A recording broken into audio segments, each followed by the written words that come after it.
150 করে বাধা বাতা তো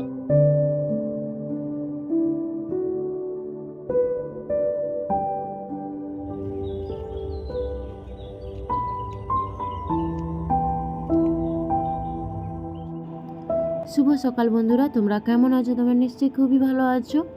তো এখন ঘড়ি কাঁটায় বাজে সকাল 6:30, আর আমি দেখতেই পাচ্ছ আমার মেয়েটা কিন্তু এক সাইডে শুয়ে আছে, উঠছেই না।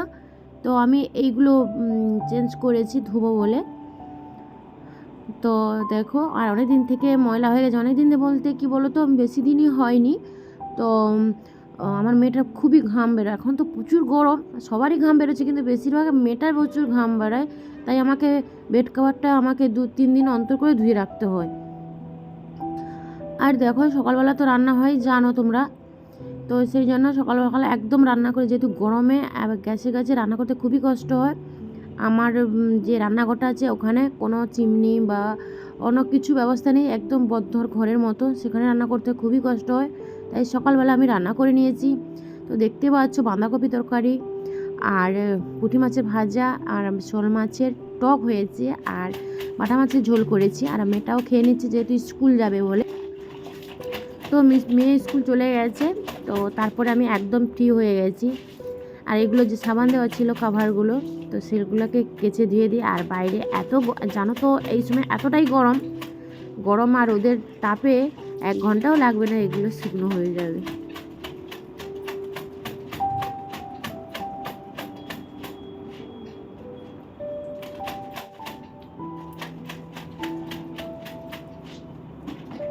তারপরে মেয়েকে নিয়ে এসে একদম তোমাদের সামনে শেয়ার করতে পারিনি কোনো কিছুই, একদম চলে এসেছি। এখন বাজে ঘুরতে 4:30। তো মেয়ের ড্রয়িংয়ে চলে এসেছি, মেয়ে তো ড্রয়িং করছে, আমি এখানে বসেছি। এতটাই গরম লাগছে, দেখতে পাচ্ছি প্রচুর ঘেমে গেছি। আর সামনেই তো দোল পূর্ণিমার মানে সেই মেলা এখনও চলছে। তো আমি যাব না বলছিলাম, যেহেতু মেয়ের সামনে এক্সাম আছে, কিন্তু বড়বাবু বললো যে চলো চলো। এবারে না গেলেও ও খুব খারাপ ব্যবহার করে আমার সঙ্গে, তাই জন্য মেয়েকে নিয়ে যেতে হলো। মানে কোনো কিছু ইচ্ছা না থাকলেও তোমাকে ইচ্ছা করতে হয় অনেক অনেক সময়, কারণ আমার সঙ্গে খুবই খারাপ ব্যবহার করে না গেলে। মানে সে যেটা বলবে সেটাই আমাকে করতে হবে, সে যেখানে যাবে আমাকে যেতে হবে, সে যেখানে যাবে না সেখানে আমাকে যাওয়া যাবে না। সেটা একটা ব্যাপার, খুবই কষ্টর মধ্যে দিনগুলো কাটছে। যাই হোক, কী হবে জানি না, শুধু তোমাদের ভালোবাসা একটু চাই, বাস আর কিছুই না। তাহলে আমার মানে বাড়িতে সমস্যা থাকলেও আমার মনটা একটু আনন্দে খুশিতে আমি থাকতে পারবো। তো দেখতে পাচ্ছ মেলার মধ্যে চলে এসেছে, আর শেষের দিকে মেলা, তো তেমনভাবে কোনো লোক টোক নেই, হালকা একদম ফাঁকা দেখতে পাচ্ছ ময়দানটা। আর এখন বাজে তো 6:30, তো এখন তেমনভাবে লোকজন হয় না, পুরো গরম যেহেতু 8টা পরে তখনই লোকজন একটু বাড়ে।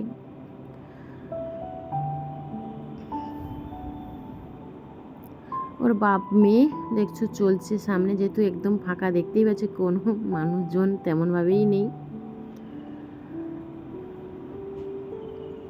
আর এত গরম লাগছিল কি করে, ঢুকেই বললাম লস্যি খাবো, তাই লস্যি দোকানে চলে এসেছি।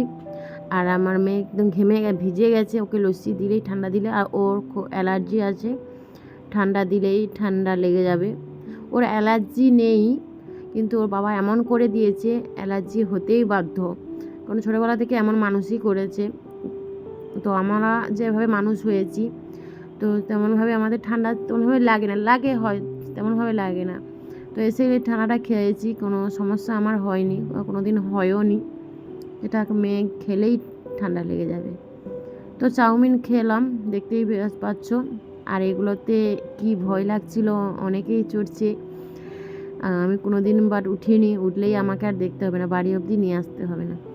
তো মেয়ে ফুচকা খাচ্ছে, আমি ততটা ফুচকা খাই, কিন্তু আজকে ইচ্ছে করলো না, এত গরম লাগছে, ভালোই লাগছিল না, শুধু ঠান্ডা খেতে ইচ্ছে করছে। তা চাউমিন খেয়েছি, পেটটা ভরে গেছে একদম, তাই ফুচকাটা খেলাম না। কি সুন্দর লাগছে ফুলগুলো, আমার কি যে নিতে ইচ্ছে করছিল ঘরের ভেতরে সাজাবো বলে, কিন্তু নিতে পারলাম না। বললাম না, নিজের ইচ্ছাগুলোকে সবই বলে দিয়ে দিয়েছি, যে নেব বলে দেবে, না নিতে হবে না। কোনো কিছু ইচ্ছাগুলো প্রকাশ করা যায় না, দেখেই মন খারাপ করে বাড়ি চলে আসতে হয়। তো দেখো এটা ঠাকুরের মন্দির, আর একটা মন্দির দেখিয়েছি মনে হয় আগে, তো এটা মেন মন্দির। তো এখানে ঠাকুর থাকে গৌরাঙ্গ।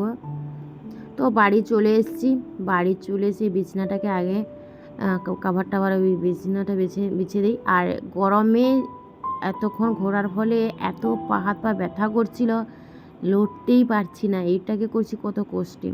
এসে বন্ধুরা চান করেছি, এত ঘেমে গেছি থাকতেই পারছি না, চান না করলে আমি ঘুমোতেই পারবো না। রাতে আমি রোজই চান করি এই গরমে।